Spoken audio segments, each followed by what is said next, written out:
Dance అనేది నాకు ఇష్టమైనటువంటి ఒక నా అంతర్భాగం అయిపోయింది. అలవాటు. అలాగే టేప్ రికార్డ్ డ్రాయింగ్ చేసి అప్పట్లో డ్యాన్స్ చేస్తున్నాను. మధ్యలో కాల్ జారి కింద పడిపోయాను. పడితే అది కింద పడిన తర్వాత ఆపకుండా వాళ్ళందరూ అయ్యో అన్నారు. అనేసరికి దాన్ని నాగిని డ్యాన్స్గా మార్చేసుకొని చేస్తే ఎక్కడ లేని అప్పలాస్ వచ్చేసింది. ఇలాంటి వాడితో సినిమాలు తీస్తే మనకి 4 డబ్బులు వస్తాయి కదా, కమర్షియల్గా వైబుల్గా ఉంటుందని ఉద్దేశంతో ఆయన ఆ రకంగా అప్పట్లో నా ప్రొడ్యూసర్తో అనడం, 6 సాంగ్స్ ఉండాలేమో బాస్ మనకని ఎవరైనా లేదు 5 చాలండి, 6వ సాంగ్ ఎప్పుడు కథకి గొడవ అడ్డుపడిపోతుందంటే లేదు బాస్ బాస్ బాస్ బాస్ అది మీరు అనకండి, ఏ హీరో అయితే ఏమో కానీ మీరైతే మొత్తం 6 సాంగ్స్ ఉండాలి బాస్ అని ఆయన అంటాం. అందరికీ నమస్కారం.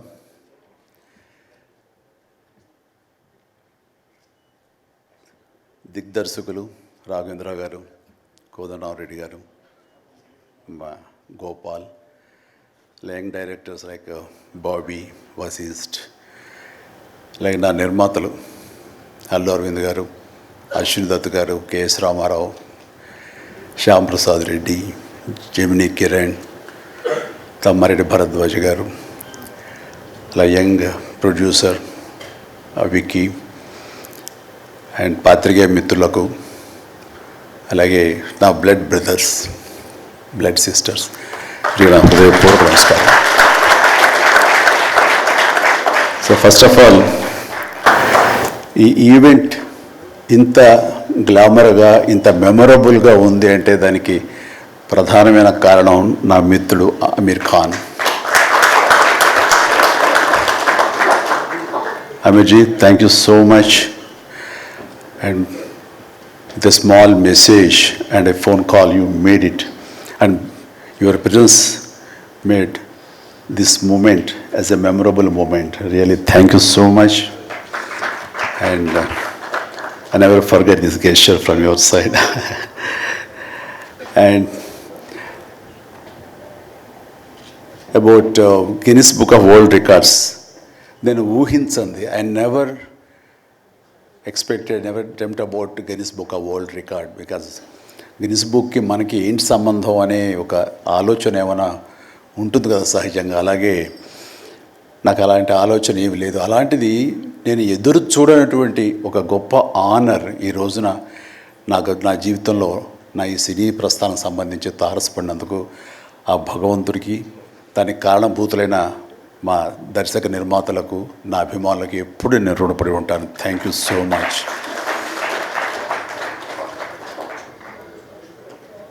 నాకు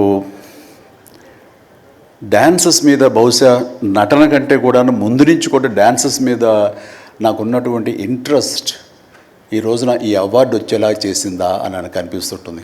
ఎందుకంటే ముందు నటనకి శ్రీకారం చుట్టే కంటే ఓనమాలు దిద్దుకునే దానికంటే నేను ఫస్ట్ డ్యాన్స్కి నేను ఓనమాలు దిద్దానేమో అనిపిస్తుంటుంది. నా చిన్నప్పుడు మా చుట్టూ ఉండే వాళ్ళని ఎంటర్టైన్ చేయడం కోసంగా ఈవినింగ్ అయ్యేసరికి అప్పట్లో ఉండే వివిధ భారతి కానీ, లేకపోతే శ్రీలంక సిలోన్, రేడియో సిలోన్ కానీ, వీటిల్లో వచ్చే కొన్ని తెలుగు పాటలకి అదే మా source of inspiration. I mean recording songs అవి రావడానికి. అప్పుడు గ్రామ్ ఫోన్లు కానీ, టేప్ రికార్డులు కానీ ఇవన్నీ కూడా ఉండే పరిస్థితి కాదు ఆర్థికంగా. అలాంటి వారానికి ఒకసారి రేడియోలో ఎప్పుడు పాటలు వస్తాయా అని అందరూ ఎదురు చూసేవాళ్ళు. రాగానే శంకరబాబుని పిలవండి, డ్యాన్స్ వేస్తాడు, మనల్ని అలరిస్తాడు అని వాళ్ళందరూ ఉత్సాహంగా ఉంటే వాళ్ళ ఉత్సాహానికి నేను మరింత ప్రోత్సాహంగా తీసుకుని దాన్ని డ్యాన్స్లు వేస్తుండేవాడిని. అట్లాగా అవి డ్యాన్సులు అంటారా, బాడీ కదలిక అంటారా ఏమో తెలియదు, ఒక ఎనర్జీగా అవి ప్రజెంట్ చేయటం అనేది ఒక్కడే తెలుసు నాకు. 7th class, 6th class, 8th class ఆ ప్రాంతంలో.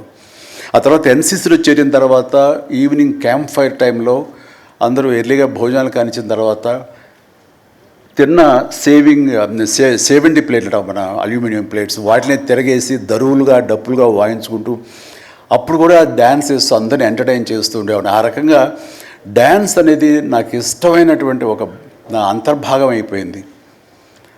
అలాగా డ్యాన్స్ నేను వేరుగా ఎప్పుడు చూడండి, ఎప్పుడు హుషారు వస్తే అందుకంటే ముందు లేచిపోయి డ్యాన్సెస్ వేయటం అనేది మ్యూజిక్ అనుగుణంగా బాడీని మార్చుకోవడం జరిగింది. అంటే ఫస్ట్ పిక్చరు నేను వెళ్ళినప్పుడు అక్కడ సరదాగా నా రూమ్లో నేను డ్యాన్స్ వేస్తుంటే నా కోస్టార్స్ ఆర్టిస్ట్ వాడు చిరంజీవి డ్యాన్స్ వేస్తాడు అని అంటే అవునా అని వాళ్ళందరూ చేయాలంటే అందులో సావిత్రి గారు ఉండేవారు, రోజారామణి, కవిత, ఇలాంటి యాక్టర్లు అందరూ ఉండేవాళ్ళు, నరసింహరాజు, ఇలాంటి వాళ్ళందరూ. ఉన్నప్పుడు వర్షం పడుతుంది, ఒక పంచలో డ్యాన్స్ వేయాల్సి వచ్చింది. అది ఈస్ట్ గోదావరి రాజమండ్రి దగ్గర ఒక పల్లెటూళ్ళలో. ఆ పంచలో జల్లు పడుతూ కూడా మొత్తం తడితడిగా ఉండింది. అయినా సరే డ్యాన్స్ అడగడం పాపం ఎవరైనా సరే వెంటనే ఎలాంటి ఇన్హిబిషన్ లేకుండా చేయటం అనేది నాకు అలవాటు. అలాగే టేప్ రికార్డ్ డ్రాయింగ్ చేసి అప్పట్లో డ్యాన్స్ వేస్తున్నాను. మధ్యలో కాల్ జారి కింద పడిపోయాను.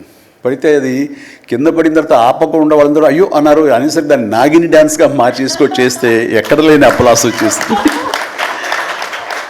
సో అక్కడ చూసేటంటే ఒక కో డైరెక్టరు రాఘవేంద్రరావు గారి, సారీ మన క్రాంతి కుమార్ గారికి చెప్పడం, ప్రాణం ఖరీదులు వాళ్ళు బుక్ చేసినప్పుడు, ఎవై భలే డ్యాన్స్ వేస్తాడు, భలే ఉంటే డ్యాన్స్ అవునంటూ.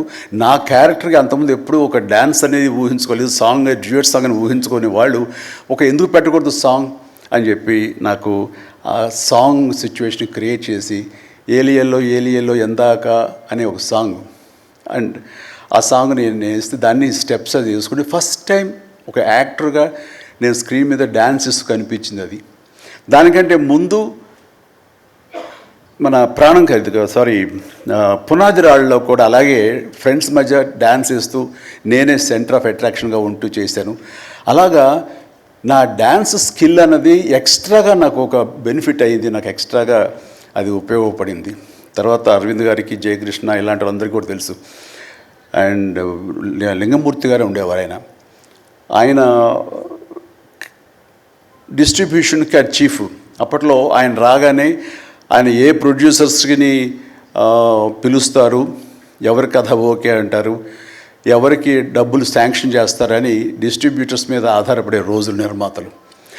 అలాంటి సమయంలో నాకంటే సీనియర్ హీరోస్, పెద్ద హీరోస్ ఎవరితోటో కథలు అనుకుంటుండగా, చిరంజీవి అని అతను కొత్తగా వస్తాడుగా, అతనితో పెట్టి చేస్తే మీకు ఇంత డబ్బుగా ఇస్తాను, లేదంటే మామూలు అయితే కనుక దాన్ని లిమిటెడ్గా ఇంతే ఇస్తాను అనేసరికి డబ్బు ఎక్కువ ఇస్తానంటున్నారు అంటూ ఆయన లింగమూర్తి గారు నన్ను రికమెండ్ చేసేసరికి నా వైపే అందరూ కలిసి ఇతనే పెట్టుకుందాం అనేవాళ్ళు.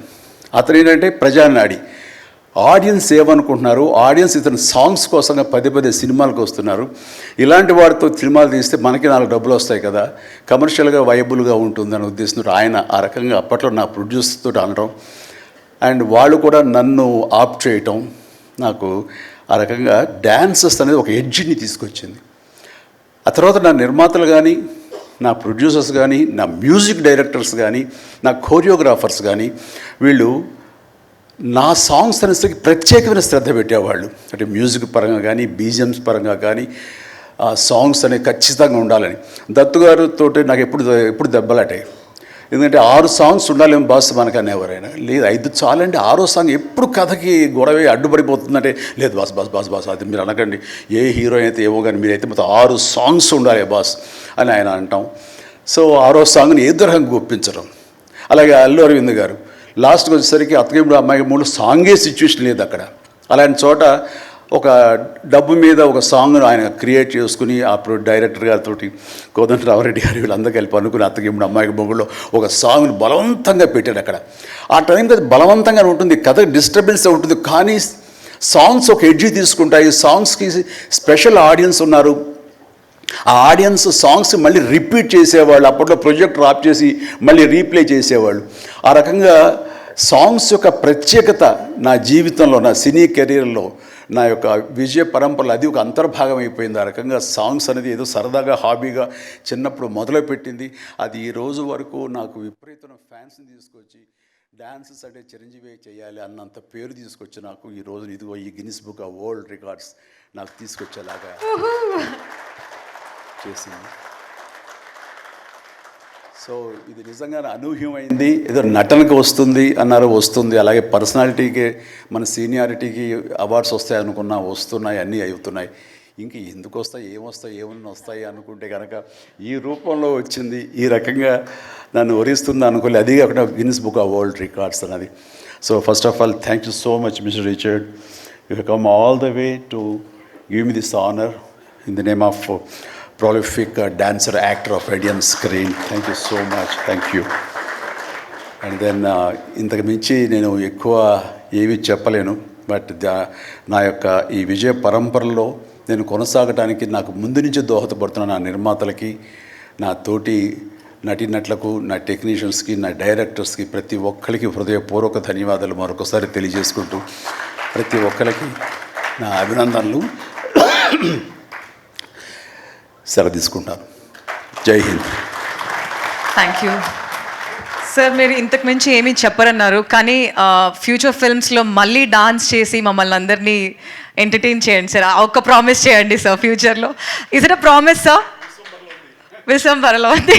Wow, that's amazing sir. ఇంకొక కోఇన్సిడెన్స్ మీరు గమనించుండరేమో, I know you're not feeling well.